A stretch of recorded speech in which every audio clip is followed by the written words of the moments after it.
think so. Yeah, it's loud over here.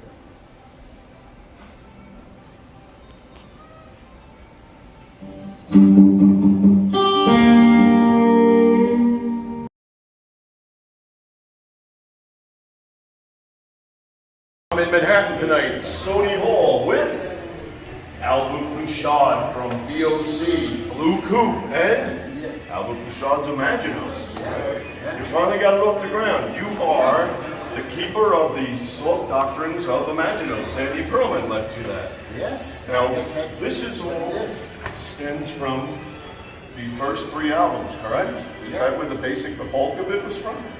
Imaginos?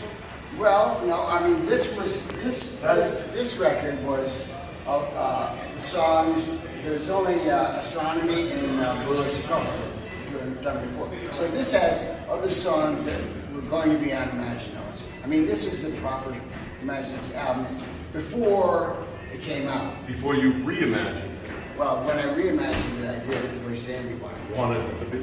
That's what you did? You did the original what Sandy was going to do with it? Yeah, because I would fight with him a lot because I had a different agenda back then.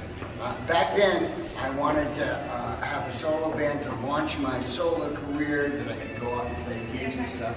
And then this time to do it, well, I mean, honestly, I went to him in the hospital after his operation. He could hear me, he could respond, he couldn't talk. And I told him, I'm gonna do it the way you want it. And that was in 2016, and it took a long time for me to just wrap my head around doing it, because I was hoping that he would get better. And he died, and so, you know how when somebody dies, you have to kind of mourn and Before you can in 2019, well, it was really David Hirschberg saying, hey, Albert, we should do this. You know, we had a little band. It was myself and 2 of our students. You know, and so we started doing that. They landed on the album. Well, they played. Well, Mookie, we kept her parts. Justin, I couldn't use it because it was just going into it was just a mono drum, and you know, so I had to redo the drums. And also I changed the arrangement too. So was it always supposed to be 3 albums? 3? Yes. It was. Yeah. It was supposed to be. Yeah. Really So that's what I promised him. I said, I'm going to do it the way that you want. I'm going to do all 3 albums. You know. Now, did you get the graces of the members of Blue Oyster Cult at the time? Because I know they've guested on the albums. Did they say, Albert, what are you doing? Or they agreed, Albert, this should get done? I didn't. Well, you didn't even ask. I didn't ask. No, you didn't have to. Frankly.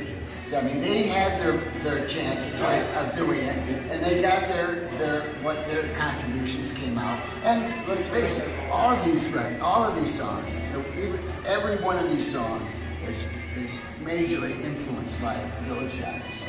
You know, I mean, it's really not just me. You know, I mean, I have Don's songs, I have Eric's songs, I have Alan's songs. You know, so and Joe's.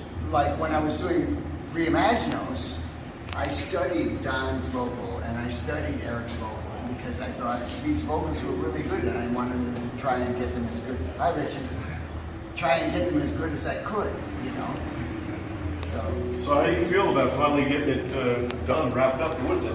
It's 50 years in the making. It's right? Come on, 50 years It's very in the making. sweet. You know, I feel like I don't need to do anything else, but of course I am. I hope you will. I mean, Well, you got the Dictators. I got the You got the Dictators. Dictators coming Yeah. up. You going on tour with them soon?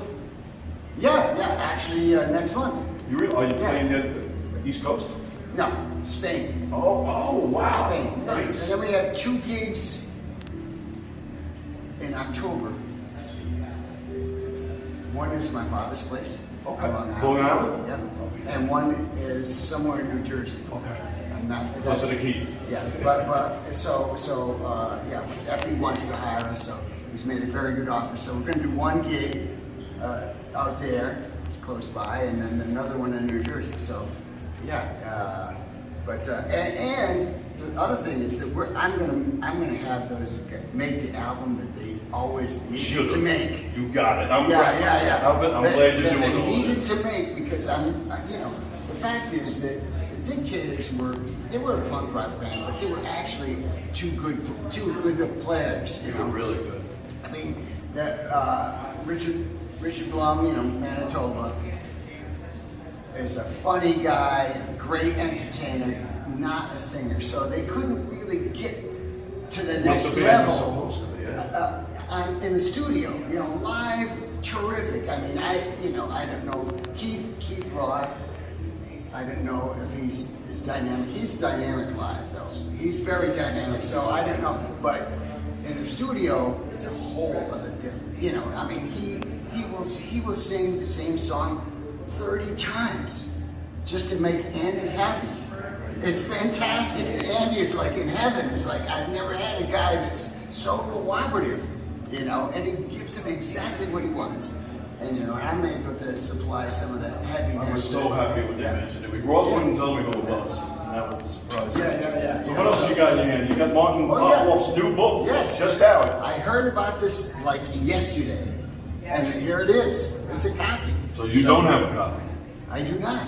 You like a copy? Oh, well, you know, I'm sure he's going to send me a copy. Okay. You sure? You keep yours. Yeah. All right. I got enough to read right now. I'm reading the Chronicles of Narnia, whatever it's called. Oh, you're reading all of them now? Yeah. I'm burning through those books like crazy. You know, they're very entertaining. And also, I'm reading and I'm like, this is kind of like Imaginos. Oh, there you go, the whole story. Kind of like Harry Potter, Imaginos, it's all, yeah. So I want you to have a great show tonight. Thank you. It's 50 years in the making. Yeah. And thank you.